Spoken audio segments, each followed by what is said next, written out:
కానీ నే ఇన్ని సంవత్సరాలు పాల కమిటీకి చైర్మన్ గా ఉన్నా అని చెప్తున్నారు కదా. మొత్తం మీద అయితే మదర్ డైరీ సంస్థను ఊబిలోకి నెట్టేసిరు కదా.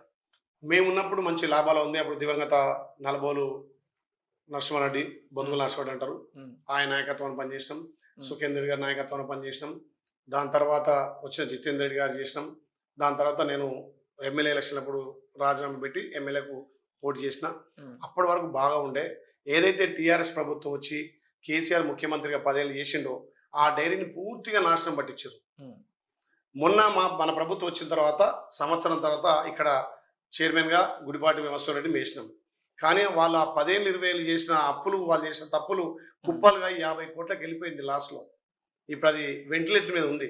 ఉమ్, దానికోసం కూడా మా ప్రభుత్వంతో మాట్లాడి ముఖ్యమంత్రితో మాట్లాడి కొంత దానికి చేద్దామంటే అది మ్యాక్స్ చట్టంలో ఉంది. ఉమ్, మ్యాక్స్ చట్టానికి ప్రభుత్వం నుంచి నిధులు ఇవ్వడానికి లేదు. అందుకే నేషనల్ డైరీ డెవలప్మెంట్ వాళ్ళని అప్రోచ్ అయ్యి వాళ్ళ ఆధీనంలో ఉన్న డైరీ బాగుపడదని వాళ్ళని కూడా చేసినాం. కొంతమంది ఆ డైరెక్టర్లో సఖ్యత లేక అక్కడ ఉన్నటువంటి ఎండి బాగా దాన్ని పీక్క తిన్నాడు, దాని రక్తం తాగిండు. ఈ డైరెక్టర్లకు కొంత లాభాలు చూపించి ఎన్డీడీపీని రాకుండా ప్రయత్నం చేస్తే ఎన్డీడీపీ నేషనల్ డైరీతో మాట్లాడి దాన్ని టేకప్ చేసి ఫస్ట్ రైతులకు పేమెంట్ ఇవ్వాలని చెప్పి దాన్ని గాడిలో పెడుతున్నాం. ఓకే. అది నేను చేసింది. ఎక్కడైనా సర్పంచ్గా చేస్తే న్యాయం చేసిన, ఎంపీడీసీగా చేస్తే న్యాయం చేసిన. నీటి సంఘం ఉన్నప్పుడు దివంగత ఉప్పునూతల పురుషోత్తంతో 70 లక్షలు పెట్టి కట్టను బాగా చేసిన.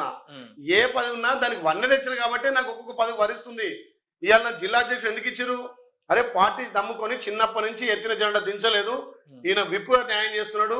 ఇవాళ అసెంబ్లీ అయితే మొత్తం మేమే కదా అక్కడ కంట్రోల్ చేయాల్సింది, ఇవన్నీ మాట్లాడేయాలి, ఏం మాట్లాడాలి అంటే అవన్నీ డబ్బులు చూసిస్తారా?